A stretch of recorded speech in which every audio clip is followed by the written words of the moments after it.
Hello, this is Daniel Mart, and today I'm going to be doing a review for Swiss Army Man. I finally got a chance to see this movie, watch this movie, and yeah, and this movie stars Paul Dano, Daniel Radcliffe, and Mary Elizabeth Winstead.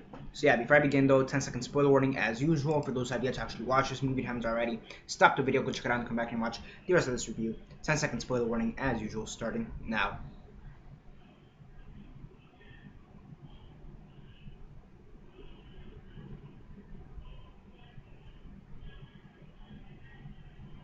Alright, so yeah, 10 seconds are up. And before I begin, tell me if you like the new format here with the poster. So yeah, I like it. I like it. So yeah, I'll probably start doing reviews like this with the poster here. Why not? So yeah, so 10 seconds are up. So for those who have yet to actually watch this movie and haven't already, please don't comment down below or be messaging me. That never give you a fair one, because as usual I did.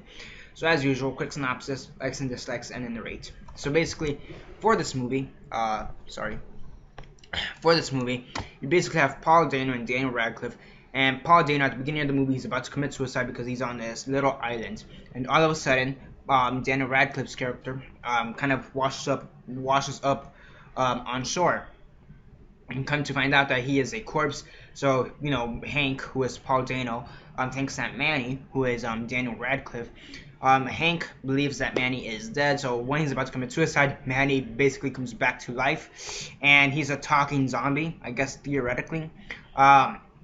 He's a talking, farting corpse. So yeah, basically Manny manages to get Hank back into the mainland, so to speak, and that's just them trying to get back into civilization, and Hank teaching Manny what it is to be a human and what it is to live. And yeah, this is actually a pretty interesting film. It takes the concept of life, life, and I guess turns on its head. I guess that would be the best way to express it. It values life. I guess is the best way to put it. It takes a concept of life and questions our belief in life. What is the point of living? Why do we live? What is our purpose in life? Type of situation. And many movies have tackled the situation. Some of them to no avail, because they're shit. And some of them have tackled this concept in a really well-rounded manner. And here I think they did it in a well-rounded manner. I do feel like the message they were trying to get at, for the most part, was realized. I guess is the best way to put it. It is a fucked up movie, okay? I mean, it's not fucked up like, oh my gosh, I can't believe they did that. It is so fucking gross. I don't want to watch. It's fucked up in the sense that you just don't know how to react to this, because you have a living person talking to a dead person, and the dead person at times has more humanity than the living person. So yeah, so it is kind of interesting. The performances by the two main actors, because the movie's basically carried by Paul Dano and Daniel Radcliffe, and they both do great. Paul Dano, I know he was in Amazing Spider-Man and 12 Years a Slave. I mean, that's the only other things I've seen him in. I believe he was in 12 Years a Slave, and he was in Love and Mercy. And from what I've seen from him, for the most part, he is a good actor. He is a good actor. So yeah, no, Daniel Radcliffe, outside of the Harry Potter films, he did Woman in Black, and what else did he do? I mean, he did Woman in Black. He did Now You See Me Too, which I have yet to see. I mean, he's done some things after the Harry Potter franchise, and for the most part, again, those do work. But here, I feel like this is a film where they both proved themselves, because I mean, whereas Daniel Radcliffe, we already knew he was talented. We just didn't know if he was ever gonna get out of that typecasting situation. Here, it kind of proves that he can get out of that typecast situation. Paul Dano once again proved himself to be a really good actor. So yeah, I mean, because they both carried this film with such a complex, with such a complex concept to grasp. What is life and what is our purpose.